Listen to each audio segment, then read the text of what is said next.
What if I told you the shortest presidency in American history lasted only 31 days? 1 month in power, then gone forever.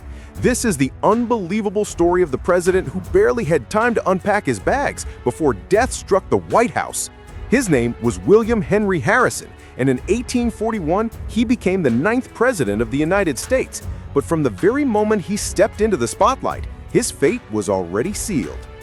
Harrison was a war hero celebrated for defeating Native American forces at the Battle of Tippecanoe decades earlier. His campaign slogan, Tippecanoe and Tyler too, electrified the nation and carried him to victory. But Harrison wanted to prove something, that he was tough, unshakable, still the soldier he had once been. So on a freezing, rainy day in March, Harrison stood outside to deliver his inaugural address.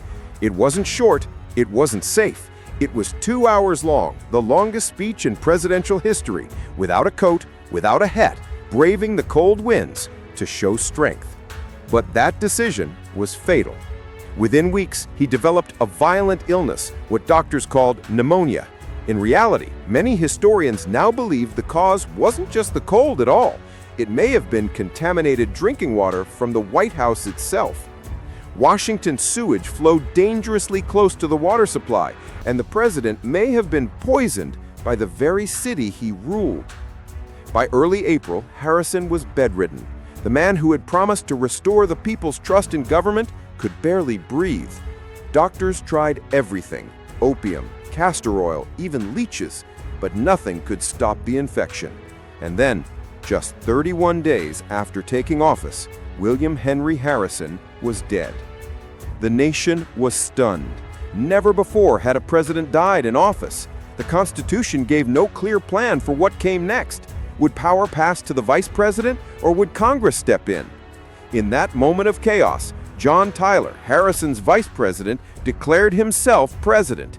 And with that, the Tyler president was born.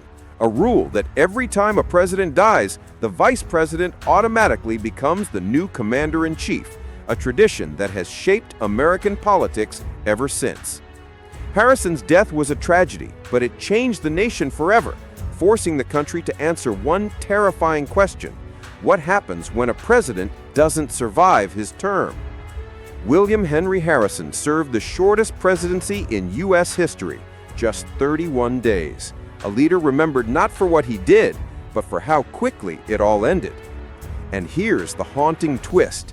Some historians believe his death wasn't just a tragic accident, but the first great warning that even the most powerful man in America is still vulnerable to